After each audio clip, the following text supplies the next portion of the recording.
बोला छत्रपती शिवाजी महाराज के बघा समोर विटांची खोली पाहायला भेटते। टाकसाल आहे, टाकसाल म्हटलं छापखाना।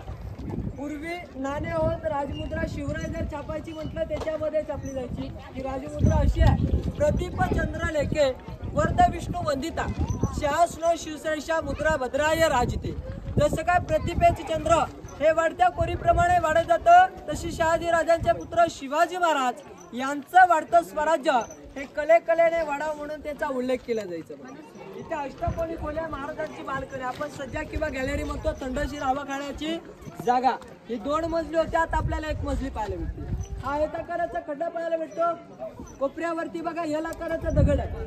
इथून एक 10-11 पायऱ्या खाली जमिनीमध्ये उतरून गेल्यानंतर आतमध्ये 8x10 रूम पाहायला भेटते। गुप्त चर्चा करण्याची ठिकाण, गुप्तेर होते बहिरूपी बहिर्जी नाईक।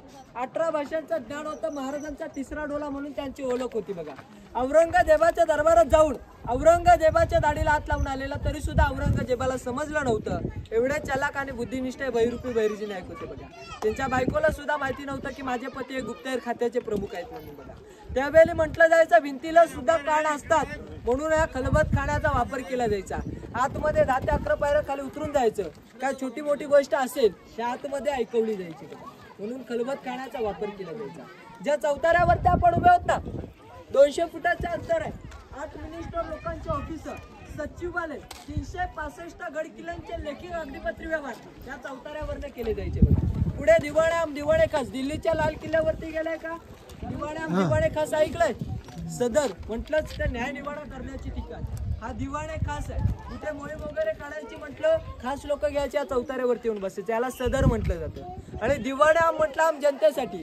हा पुढे राजदरबार बघा, हा जनतेसाठी म्हटला, तर जे जनतेचा न्याय निवाडा व्हायचा हा समोरच्या बाजूला, हा खास लोकांसाठी। समोर 2 लाईटीचे पोल पाहायला भेटतात बघा खाली मालावरती, जे रोपणे लोक येतात ना तोच कडे आहे। ही गडाची पश्चिम साईड हिरकणीचा बुरुज, तुम्हाला हिरकणीची कथा कविता ऐकून वाचून माहिती असेल। वार होता शनिवार, कोजागिरी पौर्णिमा, गडावरती कार्यक्रम होता। त्या कार्यक्रम मध्ये जी माता विसावली।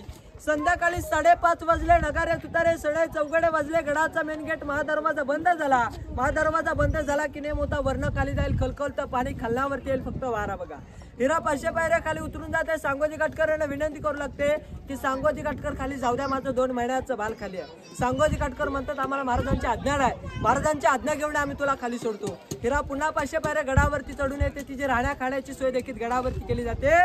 तिच्या मनामध्ये भीती असते की माझं बाल एकटं घरी आहे, मी गडावरती काय करते, वरती 100 एकराचा परिसर फिरते। उतारण्यास तिला शेवट पश्चिम टोक सापडतो, पश्चिम टोकावरनं खाली उतरून जाते। सकाळची सांगोजी घाटकर गडावरती खबर पाठवतात की महाराज जी माता रात्री बालासाठी रडत होती ते अजूनही खाली आलेली नाही। 2 मावळे तिच्या घरी, 2 मावळे गडावरती शोधण्यास, गडावरती शोधणाऱ्या मावळ्यांना चप्पल दुधाचं भांडं सापडतं। खाली आलेले मावळे तिला पालखीमध्ये बसून गडावरती घेऊन येतात।